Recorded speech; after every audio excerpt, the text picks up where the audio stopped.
Hey, everybody. Welcome into a new episode of Prep Rally, a podcast and webcast brought to you by the Daily Journal and djournal.com. Thanks for joining us on this Wednesday, May the 25th, 2016. Brad Locke here with you along with Gene Phelps. Gene, how you doing?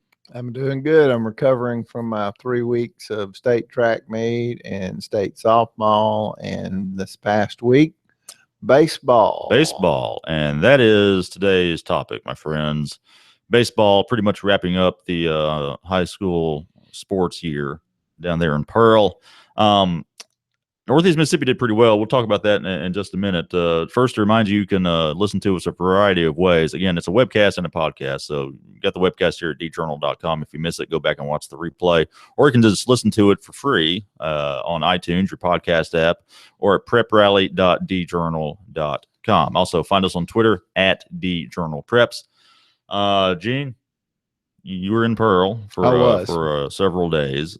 We had 5 area teams playing for state titles. You had TCPS, East Union, Kossuth, Houston, and Oxford, classes 1 through 5A. We did not have a 6A representative from Northeast Mississippi.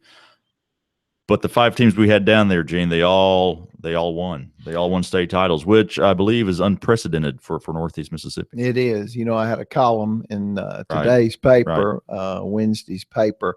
I did a little research with the help of the High School Activities Association, and 66 years of baseball playoffs. Of course, back in 1950, they had 1 game. Okay. But this is obviously by far the most wins ever by a Northeast Mississippi contingent. The previous best was 3 in 1999 when Hamilton, Boonville, and Amory won championships. Other than that, we've never had more than 2.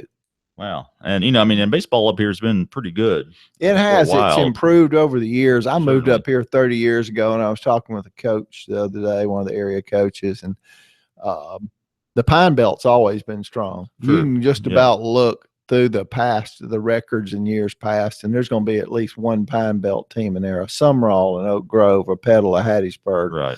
Richton, all those teams are in the Pine Belt, and they've been kind of the dominant force consistently over the years. Northeast Mississippi, beginning with Morville and Saltillo, predating my days. Yeah. But Morville, more around my time here, kind of got things going here in Northeast Mississippi and Corinth. Yep. And with John Smiley's teams. But yeah, I mean, really an impressive showing.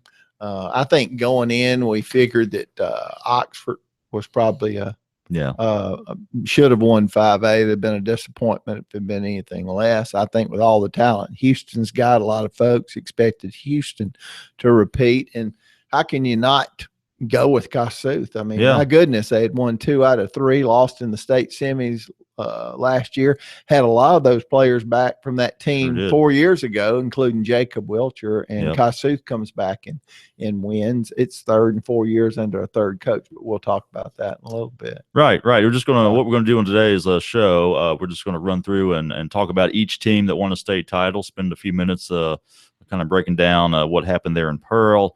And so, Gene, let's start. And we got some first-time champions, by the way, including Tupelo Christian, otherwise known as TCPS. Coach Will Lowry leading that team to its first ever state title. They beat Ethel in 3 games. Gene, first title for them. This is a program, you know, obviously they started from scratch a few years ago when TCPS kind of started building up its athletic program. Don't know exactly how many years it's been, but Will Lowry is the coach and has been for a while. And he's gotten them into the playoffs consistently the past few years, Gene, and this time got them over the hump. He did, and a lot of people thought coming into this one, just talking to little people in the know in high school baseball, especially down there in Pearl, a lot of people thought Ethel would probably be the one that won this Class 1A. Yeah. And when Ethel lost the opener 8-1, that was nothing new for them. They had lost the opener in every series they had played in the postseason and come back and won 2 straight games. And actually, they came back and they won game 2, 5-3. Mm-hmm. And then in game 3, TCPS had to win in thrilling fashion. Yeah, they were on the ropes. They were trailing. Ethel looked like they were going to win it. It was what was the score, Jim? Was it 4-3 or 5-4? It was 5-4, and of course there was a triple play Yeah, there in was. the sixth inning, and it kind of became a footnote to the Yeah. victory because a lot of things happened after the triple play. But the triple play squelched any kind of rally that maybe would have put Ethel over the top, maybe with too much of a lead to overcome. Right. And then in the seventh inning there, were there 2 outs, Gene? Or was it 1 out? I'm trying to remember. I was down there and I was going like, I can't believe all this is happening. You know, Ethel came back, took the lead. Right. But there was a 2-strike count on the hitter, Cade Hall, who as you noted in your story, not a great 2-strike hitter all season, but he delivered a single, and it was a walk-off single to win the state title, which is pretty cool. And Lucas Hardigan, who's the excellent bowler, an all-state bowler, prior in the bat before Cade Hall tied the game with a single. I mean, so there was a lot of clutch hitting there at the end by those 2 young men. Yeah. And I know, it must have been Tupelo Christian's time to win it, because I guess so. You have a guy that's not a 2-strike hitter who's Lowry said he's really not, and I imagine they just said a little prayer and that kid connected. Of course, they had talked about outside fastballs. True. And Cade Hall said, Coach Lowry has preached all season, we are not going to lose a state championship getting a call 3rd strike on an outside fastball. Right. And that's what he did. And that's usually what a pitcher will throw. Right. And 2 strikes, so he just set himself up to hit an outside fastball. Well, there you go. That's good coaching, Gene. It is. It sure is. That's what happened. And we're going to do this with each team. We talk about a couple of elements. I want to kind of examine maybe the turning point in each series, and who would you say is your series MVP? So with TCPS, Gene, what would be the turning point there? I mean, maybe it's the walk-off hit. Yeah, I mean, it's got to be. I figure, the turning point is the way TCPS responded with the bat. Yeah, when they had to, just like Ethel did to tie it up. Right, exactly. And MVP of the series for TCPS. Austin Laney. Yeah, he didn't get the decision. Drew Hurst came in and got the decision because he was in there. He was the pitcher of record when actually. But Austin Laney really gave him some good innings. And he pitched the opener, didn't he? When they got that win 8-1. Yes. Yeah. And I mean, he did a majority of the work for him on the mound, and he was solid. Okay. East Union in 2A, defeating Lloyd Star. First title for the Urchins, Gene, which when you think about it, it's a little bit surprising because, they've been winning games for years now under Chris Basil. They have. Basil's been there. I think this was his 24th season. Anybody who's familiar with high school baseball in Northeast Mississippi would have to rank East Union's baseball program in the top 5 consistently, year in, year out. They had been Basil had them in the state championship series 4 times, and they had lost. It was the one element that was needed to really, I hate to say validate, but when when you win that Super Bowl, you become a Hall of Fame player. Yeah. And Chris Basil's won 534 games, I believe. That Urchins team, brown and gold, they're there every year. And he's had some really great teams and some really great players. And for them to go down and win this year was really big for that program. It was big for Basil. And he said, this is for all the other players too. Right. And this was his 6th trip to the state finals? Fifth trip. Yeah, the school's been 6 times. They went in 75. Okay, but his 5th. Okay. Yeah, it was his 5th. And, I'd like I said, if you're really a knowledgeable baseball fan around here, you put East Union's program right up there. And you put Chris Basil as one of the best coaches in there. Oh, yeah, absolutely. Down, no doubt. So good to see him finally get a state title. Just goes to show how hard it is to win a state championship here. I mean, 2A's obviously got some good teams. Tell us a little bit about the series, Gene. They swept them in 2 games. They did, and it was a pretty strong series for them. They got some really good play. Thomas Moore, a center fielder, I thought he's my MVP. He's a senior, one of those guys that's been around. He went 2 for 2, stole a base, had a diving catch to squelch a potential Lloyd Star rally there, I believe, in the 6th inning, and that was to me.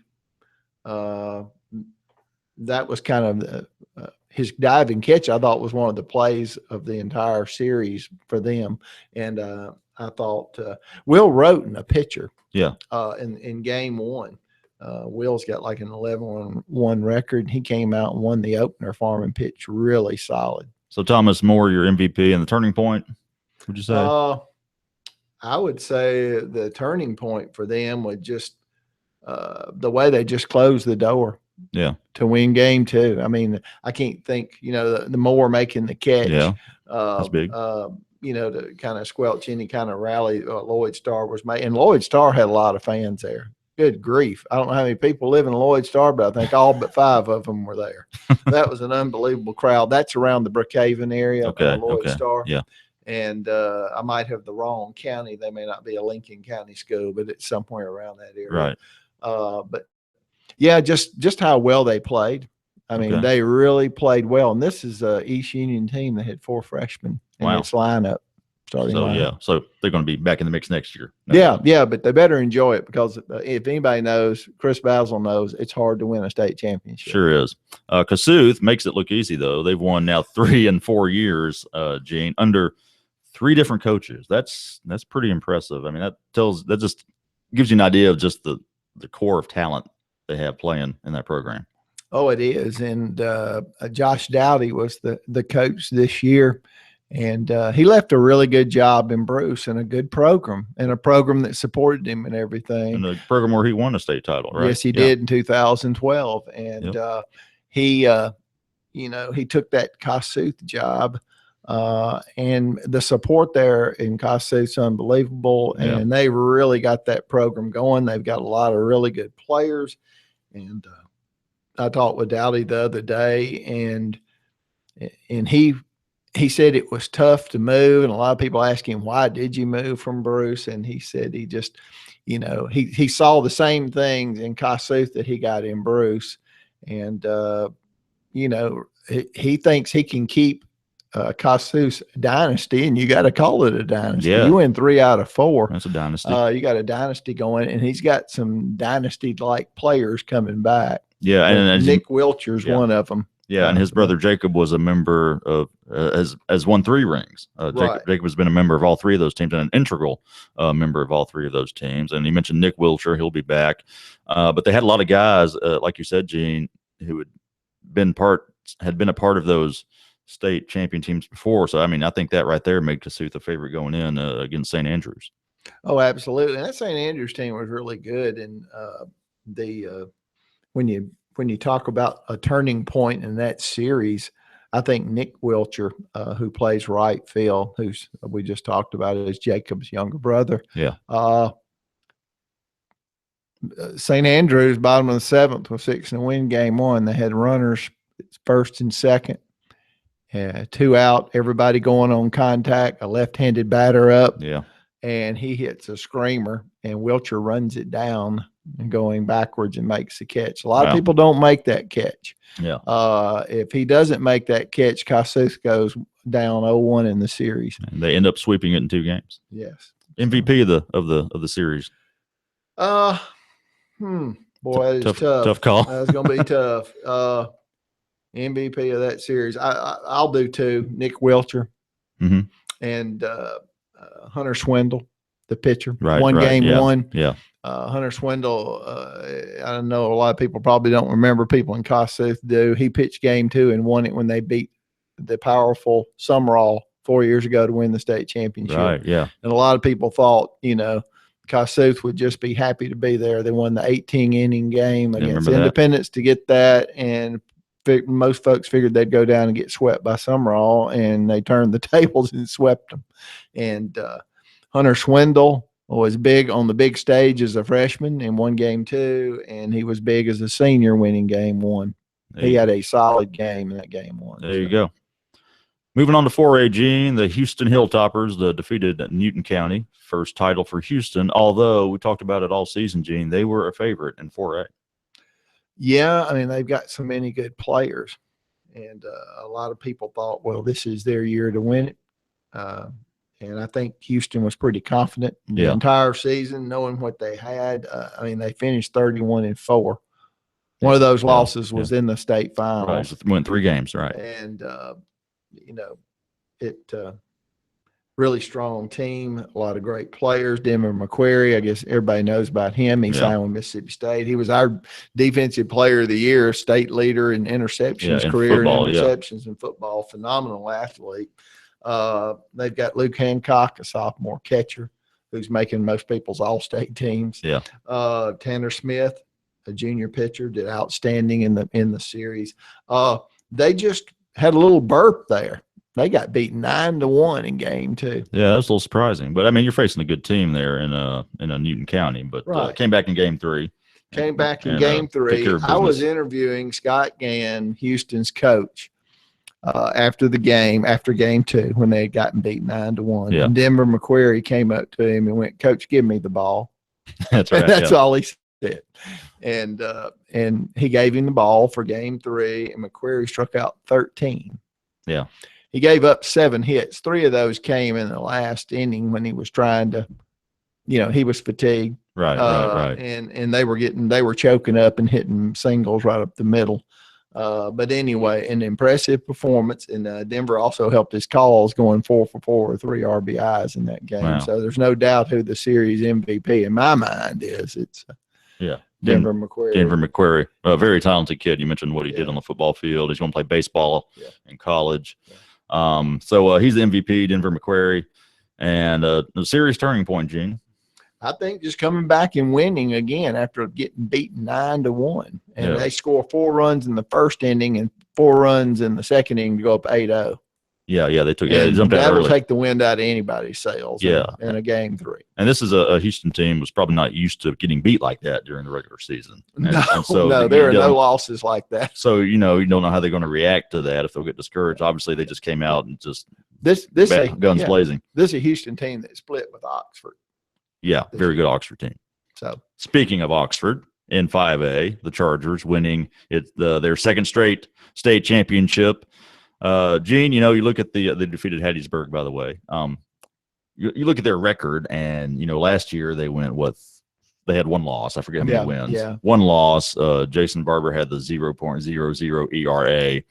The numbers this year maybe aren't quite as impressive, but just taking on their own, they're impressive. And you have to factor in that they played a really tough schedule this year out of division, and obviously that prepped them for the postseason. Plus, they had that experience anyway. Gene, can you make any kind of comparison this year's squad to last year's?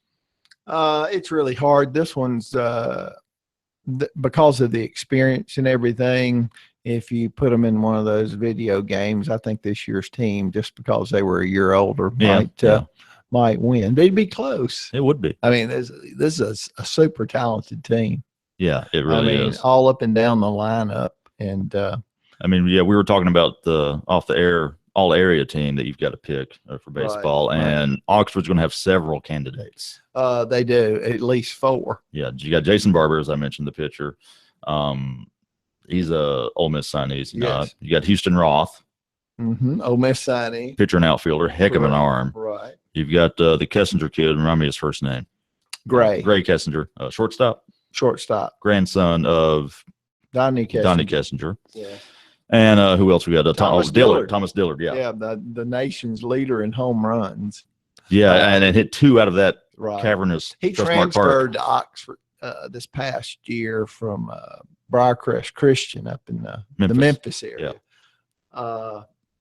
A lot of folks are saying that Dillard and Kessinger are probably going to be drafted.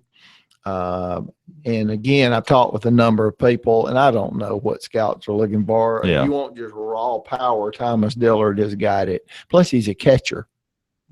Okay. Catchers are well paid and highly sought Especially if they can hit.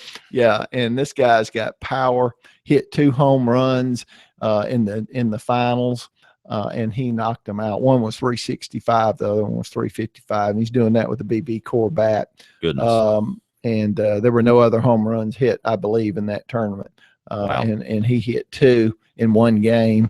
And the Kessinger obviously has the pedigree and the tools from his dad and his grandfather.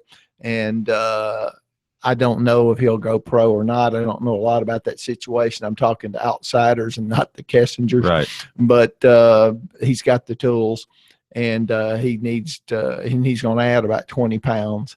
And Yeah. I was looking at his stats today. He made 3 errors, and he's the shortstop. That's not bad. Yeah, all season, 3 errors. And so it was like a 976 or something fielding percentage. He stole 21 bases. He's their leadoff hitter, batted like 330 on a really good team that played a competitive schedule. And so, I mean, and all 4 of these guys have signed with Ole Miss. Yeah, so Ole Miss is.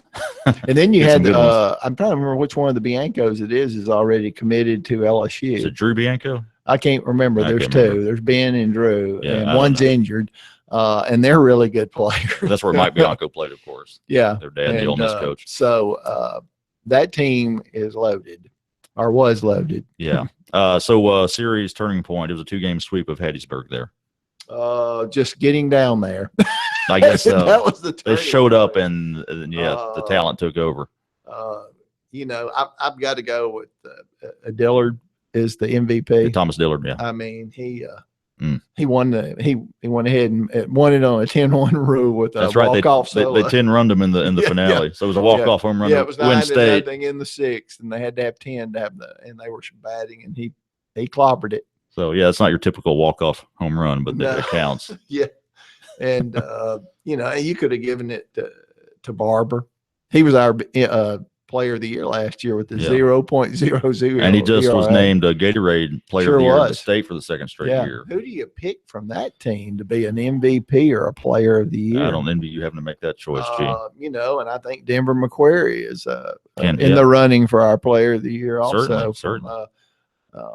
From Houston, and but anyway, it's gonna be a tough decision, and I don't think we'll go wrong any way we go with whatever choice we make. It's a lot of good players, and we were talking off the air again about who you put on the first team. I don't even cover these teams, I'm the online editor, but I keep track of things, and doing that, I can just about name you a really good first team. Not to give anything away, but I think it's pretty obvious you're going to see a guy like Thomas Dillard, a guy like Denver McQuarrie. They're going to be first team guys. I think so. Yes. Pretty safe to say. And Jacob Welcher. I think it's pretty safe to say that Jacob Welcher will be a first team guy. Jacob did not have a great championship series, but that does not take away from the year he had, the season he had, and the career that guy's had. He committed to Ole Miss as like a sophomore. Yeah, that's right. He did. Yeah. And they had seen him at camp as a freshman or an 8th grader, and essentially said, "We'd like to have you. Consider us." Well, Ole Miss picked up some good players from this class. They have. They really have. So, congrats to the 5 Northeast Mississippi teams, winning state there in Pearl. Gene, it's time now for the athletes of the week. We do this every week, featuring a male and female athlete that have recognizing them for their accomplishments on the field, on the court, wherever. This being the end of the spring sports season, actually softball ended a week before baseball, so we can't do a female athlete of the week. Nobody was doing anything, but we have a male athlete of the week, and then after this week, I guess we'll have to suspend the awards until fall seasons begin in August. But that's correct. So who we got, Gene? Male athlete of the week. I'm gonna go with Denver McQuarrie. There you go. From Houston. The guy comes in, says, "Give me the ball in game 3." Now Denver was a guy. He's had Tommy John surgery. Yeah, right. So he was more of a position player, a shortstop this year. Right. And he wanted the ball. The coach knew that if we're going to win, we need him. And the guy goes out and strikes out 13. And got the job done at the plate. Yeah. As you mentioned. Yeah. So this week's or last week's player of the week. There you go. Denver McQuarrie. Now, we'll still have the Prep Rally podcast and webcast just because the spring sports seasons are over. I guess it'll just look a little different, Gene. And that's something we probably should hammer out soon. Exactly how that's going to look. We'll probably talk about prep hockey. Prep hockey. Talk lacrosse. There you go. We got lacrosse. I believe they do have a lacrosse team at Tupelo. Yeah, I think they got a club team over there. No, there's plenty to talk about. I mean, heck, football is going to be here before you know it, Gene. So you got some all-star games coming up. True. We can talk about that. I'd like to do, if I have time, the summer is the month where I try to take a little vacation. We'll probably be off a week or two. Yeah, but I would like to go ahead. My best laid plans are to go ahead and start working on some football copy. There you go. One thing people are going to find out about me, I'm not really big into recruiting and all these camps and things. I just don't get fired up about that. I think it's more of a college thing. I'm about writing the stories and covering the kids that maybe are not college talent too. Right. Yeah. There are great stories there. But anyway, we'll keep up with football. Yeah. The goings on in football. Got a lot of coaches moving. Alan Glenn. True, we do. That'll be something we can talk about next Assistant week. head coach, We'll get caught up on some of the coaching carousel going on there, and then Doug Jones leaving Corinth. Correct. Going into administration. Yeah. So we'll cover some of that next week. We'll be back next Wednesday around, again, 11:15 is when we try to get the webcast going. You can also listen to the podcast for free on iTunes, your podcast app, or at preprally.djournal.com. Check us out on Twitter at djournalpreps. Also, check out the other two podcasts we produce here. We've got double coverage, Ole Miss and MSU Sports Talk with Parrish Alford and Logan Lowry every Thursday. Listen to that on iTunes, your podcast app, or doublecoverage.djournal.com. And the Memo, news and entertainment podcast with myself and W. Derek Russell 3 days a week, Monday, Wednesday, and Thursday. Listen at memo.djournal.com or, again, iTunes or your podcast app. That's it for this show. We'll be back again next Wednesday. Plenty to talk about still. So until then, for Gene Phelps, I'm Brad Locke. Have a good one.